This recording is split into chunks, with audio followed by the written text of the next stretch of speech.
आपके प्लान्स, आपके विजन को सुनकर, आप सभी का जोश देखकर मेरा उत्साह भी और बढ़ गया है।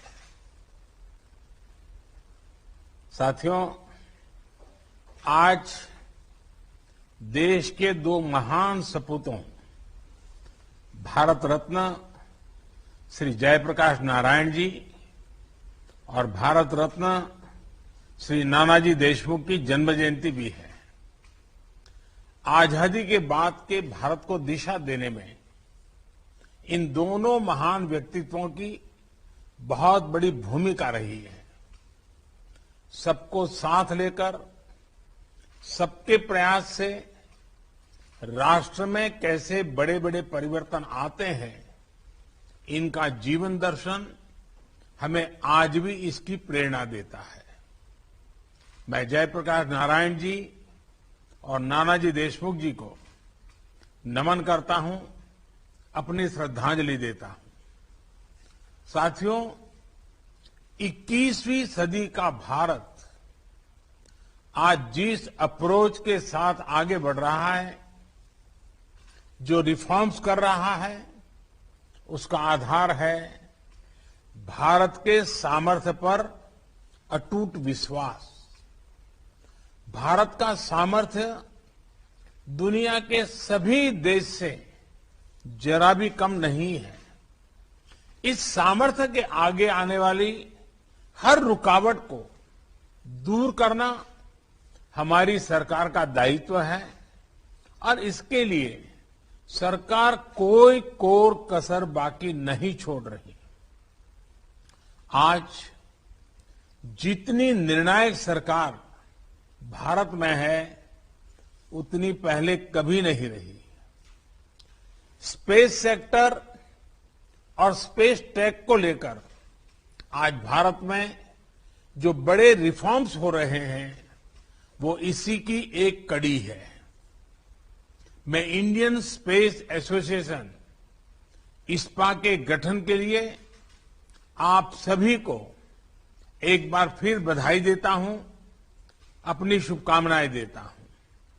साथियों, जब हम स्पेस रिफॉर्म्स की बात करते हैं तो हमारी अप्रोच 4 पिलर्स पर आधारित है। पहला, प्राइवेट सेक्टर को इनोवेशन की आजादी। दूसरा, सरकार की एनेबलर के रूप में भूमिका।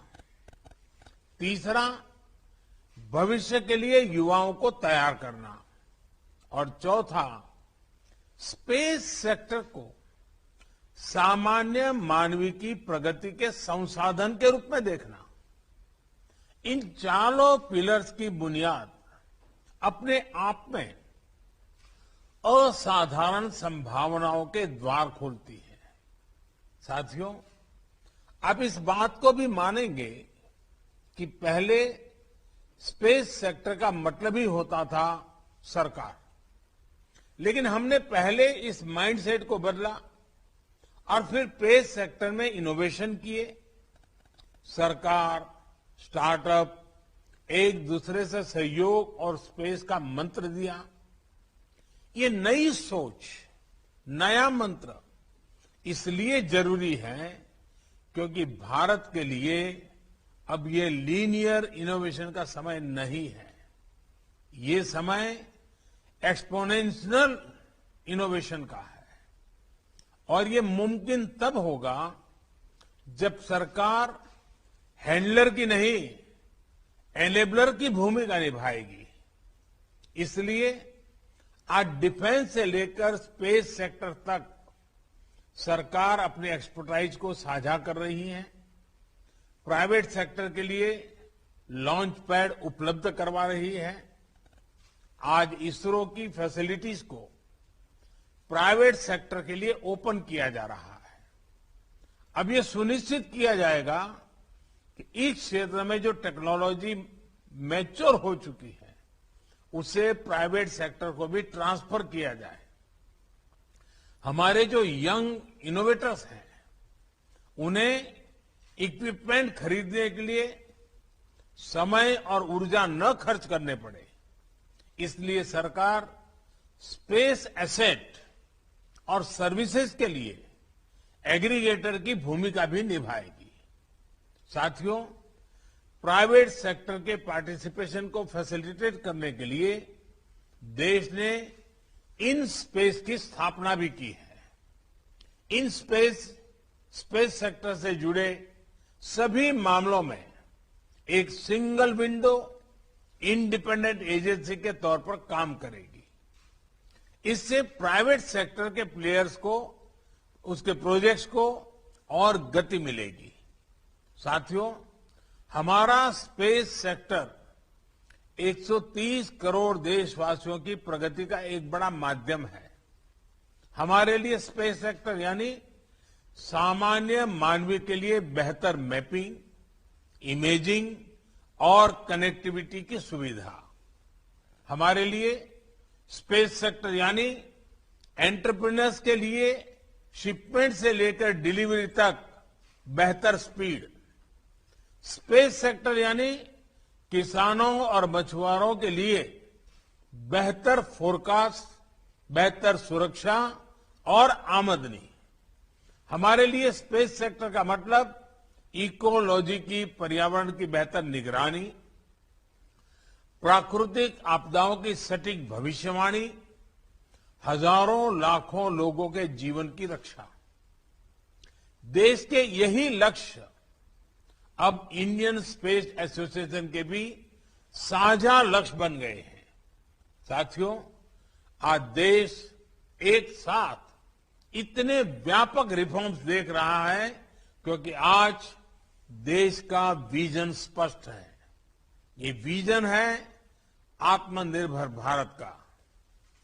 आत्मनिर्भर अभियान सिर्फ एक विजन नहीं है, बल्कि एक well thought, well plan, integrated economic strategy भी है। एक ऐसी स्ट्रेटेजी जो भारत के उद्यमियों, भारत के युवाओं के स्किल की क्षमताओं को बढ़ाकर भारत को ग्लोबल मैन्युफैक्चरिंग पावर हाउस बनाए। एक ऐसी स्ट्रेटेजी जो भारत के टेक्नोलॉजिकल एक्सपर्टीज को आधार बनाकर भारत को इनोवेशंस का ग्लोबल सेंटर बनाए। एक ऐसी स्ट्रेटेजी जो ग्लोबल डेवलपमेंट में बड़ी भूमिका निभाए, भारत के ह्यूमन रिसोर्सेज और टैलेंट की प्रतिष्ठा विश्व स्तर पर बढ़ाए। और इसलिए भारत आज अपने यहां जो रेगुलेटरी एनवायरनमेंट बना रहा है, उसमें इस बात का बहुत ध्यान रख रहा है कि देश हित और स्टेक होल्डर के हित दोनों को प्राथमिकता दी जाए। आत्मनिर्भर भारत अभियान के तहत भारत ने डिफेंस, कोल और माइनिंग जैसे सेक्टर पहले ही खोल दिए हैं। पब्लिक सेक्टर एंटरप्राइज को लेकर सरकार एक स्पष्ट नीति के साथ आगे बढ़ रही है और जहां सरकार की आवश्यकता नहीं है, ऐसे ज्यादातर सेक्टर्स को प्राइवेट एंटरप्राइज के लिए ओपन कर रही है। अभी एयर इंडिया से जुड़ा जो फैसला लिया गया है, वो हमारी प्रतिबद्धता और गंभीरता को दिखाता है। साथियों, बीते वर्षों में हमारा फोकस नई टेक्नोलॉजी से जुड़ी रिसर्च एंड डेवलपमेंट के साथ ही उसको सामान्य जन तक पहुंचाने पर भी रहा है। पिछले 7 साल में तो स्पेस टेक्नोलॉजी को हमने last mile delivery, leakage free और ट्रांसपेरेंट गवर्नेंस का अहम टूल बनाया है। गरीबों के घरों, सड़कों और दूसरे इंफ्रास्ट्रक्चर प्रोजेक्ट्स में जियो टैगिंग का उपयोग हो, सैटेलाइट इमेजरी से विकास कार्यों की मॉनिटरिंग हो, फसल बीमा योजना के तहत तेजी से क्लेम सेटल करना हो, नाविक सिस्टम से करोड़ों मछुआरों की मदद